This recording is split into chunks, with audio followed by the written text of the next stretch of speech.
Major funding for KPBS Evening Edition has been made possible in part by Bill Howe Family of Companies, providing San Diego with plumbing, heating, and air restoration, flood and remodeling services for over 40 years.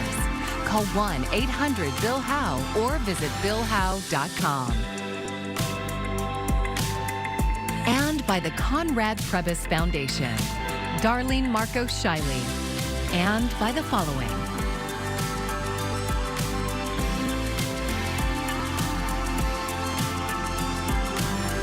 And by viewers like you. Thank you.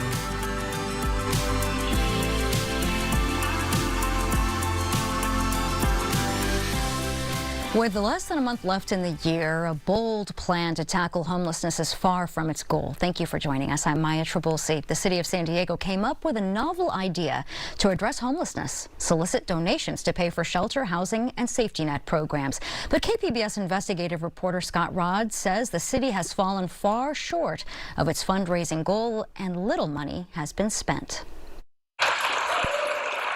Mayor Todd Gloria chose his State of the City address in January to unveil a bold new effort to solve homelessness. Tonight, I'm announcing a philanthropic campaign to help the city carry out our ambitious plans to end our homelessness crisis. Called San Diegans Together Tackling Homelessness, this campaign already has commitments for $250,000. The city aimed to raise $370 million in donations this year from philanthropic organizations, private businesses, and average residents. The money would go towards preventing homelessness, expanding shelters, and building an affordable housing high-rise downtown. But San Diegans Together Tackling Homelessness has so far raised just over $1 million, a tiny fraction of its target for the year.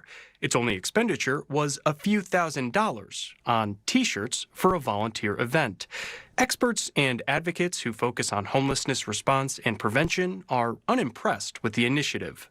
It is a worthy aspiration, but not terribly practical and probably not achievable. Rick Gentry is the former CEO of the San Diego Housing Commission. The public agency works to expand affordable housing and address homelessness. I think there's a great need for planning, coordination, focus, and partnership, and maybe starting with the latter first. You don't just set out a goal and expect people to follow you. So far, the city hasn't followed through on key commitments. A 10-member advisory board that's supposed to help run the initiative is only half filled and has yet to hold a meeting. The city also said it would post updates online about the initiative's fundraising and spending, but that information is nowhere to be found. It's bad governance. There's a real issue with the lack of transparency. Jesse Schmitty is the state policy manager with the advocacy group Alliance San Diego. He's skeptical of the city's plan and says nonprofits and residents already do a lot of work in this space. He argues they shouldn't have to shoulder more of the burden. This is an issue that needs to be dealt with and addressed by our government. Mayor Todd Gloria declined multiple interview requests through a spokesperson. San Diego Chief Operating Officer Eric Dargan is overseeing the initiative for the city. He downplayed the criticisms. I don't consider it falling short. I just consider it an opportunity for anybody that wants to get on the bandwagon. There's no time frame, there's no deadline. This is just us as a community of people working together, asking ourselves, what can we do with what we have? That said, Dargan initially hoped more people would donate to San Diegans Together Tackling Homelessness. You'd be amazed how many people in this city are not doing anything. Dargan says the initiative is looking into funding prevention efforts and assisting college students facing housing instability. But it's made only one expenditure to date, purchasing T-shirts for a volunteer cleanup event downtown. Doing $2,400 on cleanups to get volunteers to come and be active downtown and understand where a lot of trash is coming from, which is coming from the homeless community. That's a small effort and not anything major. Dargan says the city still stands behind the initiative, despite the limited impact. But he offered a more modest measure of success than the original goal of resolving homelessness. If we're able to assist one person, then this initiative is a success. So the city will continue this donation-based effort to address homelessness. But should it? No, I don't think that this sounds like a very successful initiative. Jennifer Mosley is a professor at the University of Chicago who studies the intersection of nonprofits, philanthropy, government, and homelessness. She says the city misjudged how philanthropy works and that it hasn't done enough to inspire confidence in potential donors. I think that the proof is already there in terms of the low amount of money that they've raised, the low amount of money they've given out, and the fact that they don't seem to have built any infrastructure around it. Mosley says the city should focus its efforts instead on supporting established charities and working more closely with the Regional Task Force on Homelessness. Scott Rodd, KPBS News. Well, once again, tonight we are cooling down to about 50 degrees. Still going to see those partly cloudy skies really over the next couple of days. I'll break down what to expect as we head into midweek coming up. Escondido is the latest city to consider regulating short-term rentals, but KPBS North County reporter Alexander Nguyen says the proposed ordinance is not like others in the county. Right now, all short-term rentals in Escondido are unpermitted. The city spent nearly 18 months surveying residents, business owners, and short-term rental operators about regulating it. Now, the city is moving forward with a proposed short-term rental pilot program. It would create a permitting process and limit short-term rentals, or STRs, to 2% of Escondido's available housing stock.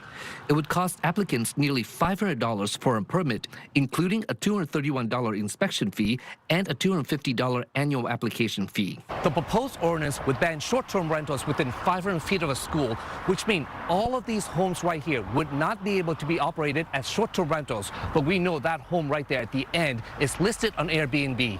The home is listed for nearly $500 for a weekend. Mo Rashid manages short-term rentals for property owners. He says those rental rates are money operators like his clients sorely need. Mike, who have MS, that rely on this income for their life-saving medicine that they take. He and attorney Jack Fernandez are calling on the city to rethink that ban. They say if passed, Escondido would be the only city in the county to ban STRs based on proximity to a school. This kind of selective targeting, I want to emphasize as an attorney, violates the Equal Protection Clause of our Constitution, which guarantees laws apply fairly to all of us. And this is not just bad policy, it's actually illegal. And we're prepared to pursue legal challenge to this ordinance if it does in fact pass. Fernandez says the ban makes no sense because a home that's within 450 feet of a school would not be able to operate as an STR, but a house next door could because it's more than 500 feet away. Fernandez says if safety were a concern, then motels and RV parks would also be banned within 500 feet of a school. There's no evidence that this would help with anything. There's no evidence that STRs have done anything aside from allow people a safe and secure community-based place to stay for a short period of time. Fernandez says right now there are 28 STRs operating within 500 feet of a school in Escondido. KPBS contacted the city manager's office for an explanation on the 500-foot ban. We did not get a response by airtime. The city estimates the transient occupancy taxes from permitting STRs would generate $280,000 a year. The city council will vote on the issue at its meeting tomorrow. Alexander Nguyen, KPBS News. The battle against sand erosion on Oceanside's coastline continues, but could soon be slowed down. A location has been selected to pilot the city's sand retention project designed by an Australian firm. KPBS North County reporter Tanya Thorne tells us where and when the project will take place. The majority of Oceanside's coastline is in need of sand. So when it came to figuring out where to pilot the city's Beach Sand Retention Project, staff had plenty of options. So we took the most eroded areas of the shoreline and divided them up into different segments. Jamie Timberlake is Oceanside's Coastal Zone Administrator. She says different data analysis and outreach helped reach a decision to begin at Tyson Street Park. From here, we'll be extending the project on down to Wisconsin Avenue. And between Wisconsin Avenue and Tyson Street Park, we'll be developing an artificial reef offshore with the two headlands situated at Tyson Street and Wisconsin Avenue. The headland and artificial reef design came from the Australian International Coastal Management Team. The artificial headlands really they act like headlands or points. And so those structures will actually work just like a point in retaining some of the sand basically out to the extent that they are constructed. And then the artificial reef It's just looking to slow down some of that, the currents that take the sand off our shoreline. In Oceanside, our shoreline's so straight, and we have none of these natural features that help us retain sand naturally. The design is often referred to as the living speed bumps concept and is already implemented on Australia's Gold Coast. Timberlake hopes it will also be successful in Oceanside. We want to test it, make sure it works, and make sure it's doing meeting all of its performance goals. And then we can start to think about how to replicate it and maybe do it in other locations. There was some pushback over the project's potential impact on the environment and surf. And also, it's an emotionally charged topic, right? You know, how is this going to affect my surf? Hey, I surf here. I don't want it to negatively impact my surf. Hey, I walk the beach. I want to be able to, transit the beach. Bob Ashton is the president of Save Oceanside Sand. He says the nonprofit will help educate the community while holding the city accountable for any impacts the project may have. If it shows the surf's been negatively impacted, well, we should modify the design, or we should do something to restore the surf back to where it is. The city will keep an eye on the impact to the surf by collecting data before and after the reef and headlands are installed. For the next year, the design will need to be refined, permitted, and funded. Construction is estimated to start at the end of 2026 or early 2027 and cost $31 million. Tanya Thorne, KPBS News. San Diego Unified School District and its former superintendent, Lamont Jackson, are being sued. A former district employee alleges Jackson routinely sexually harassed her and that she was demoted for refusing his advances. The complaint from Monica Hazel comes a few months after Jackson was fired by the district. The Board of Education found there were credible accounts of inappropriate conduct toward 2 employees, one of whom was Hazel. San Ysidro Elementary School District leaders are celebrating the passage of 3 local bond measures and statewide construction funding. But KPBS reporter Katie Anastas says it may not be enough to meet all of the district's needs. Otay Mesa is growing. Thousands of new homes are under construction, and kids there will need schools. The San Ysidro Elementary School District is expecting about 4,000 new students from the area over the next decade. We anticipate the need to having to build 1 minimum, maybe 2 schools within the next 5 to 10 years. In November, voters approved nearly $150 million in bonds for the district. Most of it will fund improvements to schools that serve Otay Mesa, where Iniguez says lots of housing is being built. We are already seeing the impact of those housing developments within our residency boundaries. The rest will pay for upgrades and repairs at the district's other schools. In California, school construction funding comes from state and local bonds passed by voters. Iniguez says that makes it hard to plan very far into the future. When you think about facilities, they're depreciating every year. And, the wear and tear of being used by kids, the elements, the sun, it's a constant and certain expense, but the funding is not guaranteed, and that's what's so frustrating. This November, California voters passed Prop 2. It allows the state to borrow $8.5 billion to repair K-12 schools. But school districts have to pay for construction costs before applying for state matching grants. Marilyn Adrianzen is the San Ysidro District's chief business officer. She says districts have to pay for construction costs before applying for state funds. So we have to pre-fund the projects and then apply, and it takes 8 to 10 years for a result, for an answer from the state. For now, she says projects funded by local bonds passed in 2020 are just getting started, and work continues on homes of their future students. Katie Anastas, KPBS News. Few journalists understand President-elect Donald Trump's White House policy advisor Stephen Miller and his agenda better than Jean Guerrero. She interviewed more than 100 of Miller's colleagues, friends, and family members and pored over scores of documents for her 2020 book, Hate Monger. KPBS's Public Matters reporter Amita Sharma spoke with Guerrero, a former KPBS reporter and a current contributing writer for The New York Times.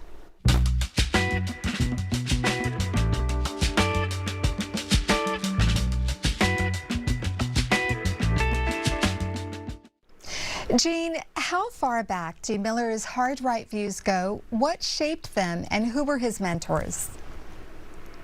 So Stephen Miller's hard right views go as far back as high school. Based on my reporting, interviewing his friends from back then, some of his family members, when he was attending Santa Monica High School, a very diverse high school in what is known as a liberal city in Santa Monica, he started listening to Rush Limbaugh. He became a big fan of the NRA's Wayne LaPierre.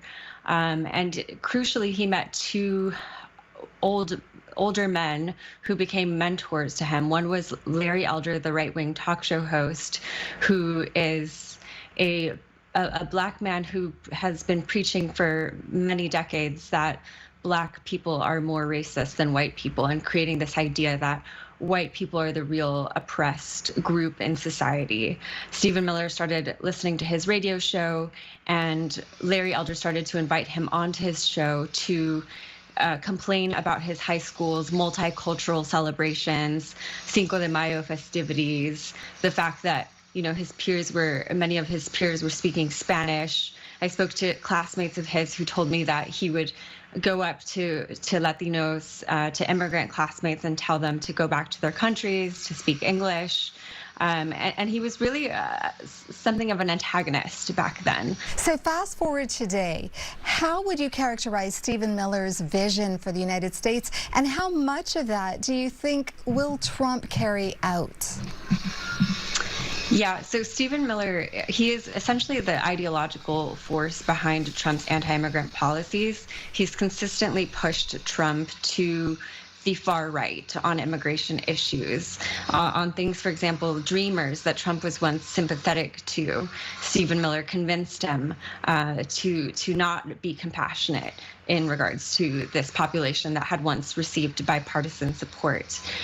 Stephen Miller was behind the family separation policy, which also led to a public outcry along both sides of the political spectrum, and was ultimately halted because it was deemed so cruel. And in the next Trump administration, Stephen Miller will absolutely be continuing to pursue attacks on immigration that are not solely limited to people who are in the country illegally and who have committed crimes. Stephen Miller has, for a very long time, been passionately against all forms of immigration. So let's talk about that. So Miller has expressed support for restrictions on legal immigration. The U.S. tech industry, as you know, relies heavily on highly skilled legal immigrants. Elon Musk certainly knows this. Do you expect tensions between Musk and Miller, and who might have more influence over Trump on this issue? I do actually anticipate some tension in that regard, because Elon Musk, as you know, is pursuing greater access to high-skilled immigration. But Stephen Miller has for a long time argued that this depresses wages for domestic workers. And he is one of Trump's most trusted advisors. He has been with Trump since the beginning of Trump's entry into politics. And Trump has, had the impression that whenever he has followed Stephen Miller's advice, that things have gone well for him. So when it comes to mass deportations of people who are not here legally, you have a personal connection to this. Can you tell us about that, Jean? Yeah, well, I come from an immigrant family. My grandmother, who is now a U.S. citizen, initially she came to this border like so many other immigrants who ultimately were able to naturalize, but she came here, illegally initially. And I, like so many other people in this country, millions of people in this country, have come from a mixed status family that could be vulnerable to separation under a Trump administration, because they have said that absolutely nobody is off the table. They are not only going to be targeting people with serious criminal records. And while in the first Trump administration, a lot of people who were vulnerable were not targeted, that is in large part because of sanctuary jurisdictions, sanctuary laws in places like California, which Trump has a plan to attack. He has said that he's going to cut federal funding to sanctuary jurisdictions, that he's going to cut funding to police departments that refuse to comply with his mass deportations. So the guardrails they're going to try to kick them down. And this interview is part of our Public Matters initiative. You can learn more at kpbs.org/publicmatters. Nonprofits, housing providers, and elected officials met today to discuss solutions to the homeless crisis. The recent point-in-time count shows more than 10,600 people are facing homelessness across the county. The Regional Task Force on Homelessness says it sees more people in need of shelter each month than it can house. The task force says the conference helps get all experts in one room to discuss what's worked and what hasn't. Really great ones that were really working on work that we did with serving seniors. They did an incredible study that we brought together with our continuum of care that now has created what is known as shallow subsidies for our senior population that both the county and the city have been piloting. That started here in San Diego. The Regional Task Force says 1 in 4 seniors face homelessness. The conference continues tomorrow. The numbers are coming in for the Black Friday weekend, and so are big clues for retailers about how consumers feel this holiday season and where they're willing to spend. Karen Kafa is in Washington with a look at the numbers. The number of Thanksgiving weekend shoppers beat retailers' expectations, even with stores rolling out deals early. This weekend and this event continues to hold a strong place in consumers' minds, with sales starting earlier and earlier every year. The National Retail Federation says that an estimated 197 million consumers shopped during the 5-day period between Thanksgiving and Cyber Monday. And MasterCard's Spending Pulse saw Black Friday e-commerce sales up nearly 15%, with consumers taking advantage of easier comparison shopping online. I think consumers are looking for value.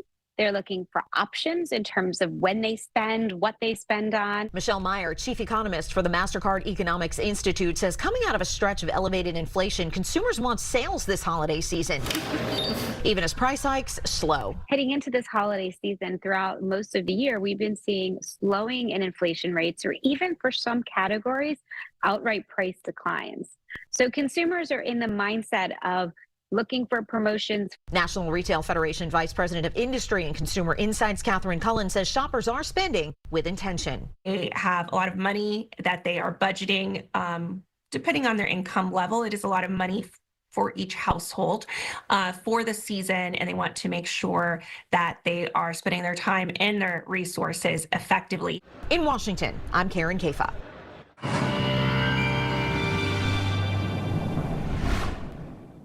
Well, as we head into midweek, we're going to see steady temps continuing for some of us, but those low clouds and fog that we've been dealing with, that's actually going to expand. More of you are going to be impacted for your Wednesday morning commute. And then we have a warming trend as we head towards the weekend. Let's go ahead and break all of this down, starting with what to expect for this evening. Temperatures 43 degrees for Oceanside, 50 for San Diego, 44 for Borrego Springs, and of course a little cooler Mount Laguna at 38 there. Tomorrow, we're going to see temperatures very similar for most of us to what we saw today. 66 in Oceanside, 65 in San Diego, a bit warmer over in Borrego Springs at 79, and of course a bit cooler in Mount Laguna at 52 there. Much more sunshine for some of us, some still dealing with some of the partly cloudy skies. That's something that we'll continue to see over the next couple of days. We had the beach hazards for today once again, but that is not going to be an issue as we head into Wednesday. So good news there. Taking a look at our 5-day outlook for the coast, 66, we're staying steady Wednesday and Thursday there.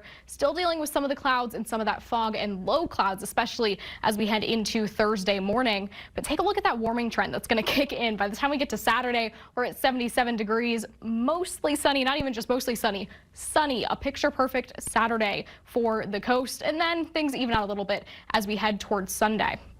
Moving further inland, your 5-day outlook starting off with 71 degrees for your Wednesday. There's that warming trend that I mentioned, kicking us up to 82 by the time we get to Saturday. Again, a pretty picture perfect Saturday for us there, and then things even out by the time we head towards Sunday.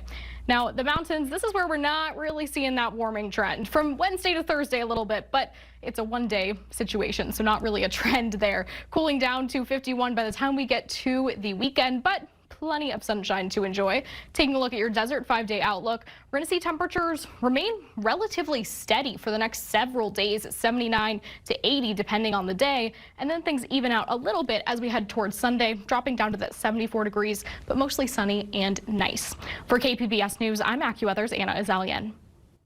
I'm Amna Nawaz. Tonight on the NewsHour, South Korea is thrown into political chaos after its president declared martial law, then rescinded it. That's at 7 after Evening Edition on KPBS.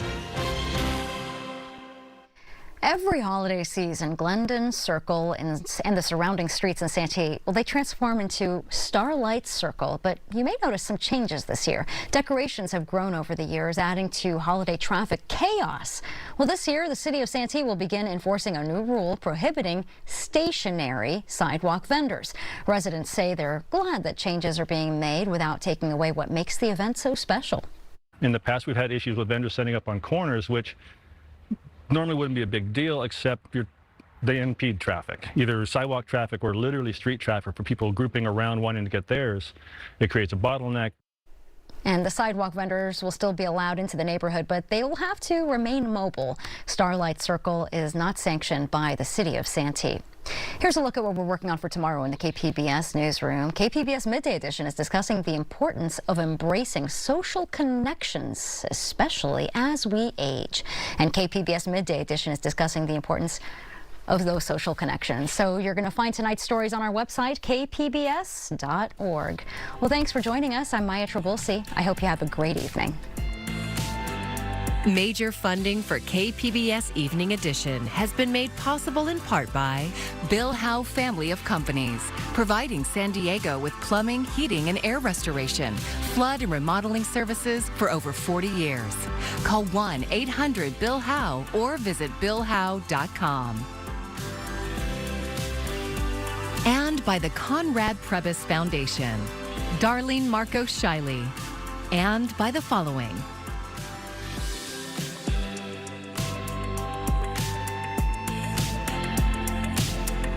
and by viewers like you. Thank you.